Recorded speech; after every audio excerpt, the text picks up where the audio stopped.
DISFના inspector Shri રવેશસિંહ Vadher અને fire વિભાગના કર્મચારીઓની સતર્કતાના કારણે મોટી દુર્ઘટના ટળી। વેરાવળ બંદર ખાતે બોટમાં કોઈ અગમ્ય કારણોસર આગ લાગી હતી। જોકે વેરાવળ ફાયર બ્રિગેડ સ્ટાફ દ્વારા ત્વરિત પહોંચીને આગને વિસ્તરતી અટકાવવામાં આવી હતી અને ત્વરિત જ પાણીનો મારો ચલાવી બુઝાવવામાં આવી હતી।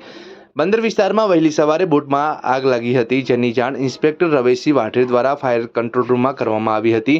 જે પછી ફાયર બ્રિગેડના ફાયરમેન મયંક ડાભી, રોહિત વંશ, વિક્રમ ખટાણા સહિતનો ફાયર સ્ટાફ આગ બુઝાવવાની સાધન સામગ્રી સાથે ઘટના સ્થળ પર પહોંચ્યો હતો। ફાયર બ્રિગેડની ટીમે બોટમાં લાગેલી આગની ઉપર પાણીનો મારો ચલાવીને આગને કાબૂમાં લીધી હતી અને વધુ વિસ્તરતી અટકાવી હતી। આ સાથે જ પાસેની બોટમાં ડીઝલના બેરલ, લાકડાનો જથ્થાને દૂર કરવામાં આવ્યા હતા, તેમજ ફાયર ટીમની સતર્કતાભરી કામગીરીના કારણે મોટી દુર્ઘટના બનતા અટકી હતી અને આગથી વધુ જાનમાલની નુકસાની ટળી હતી।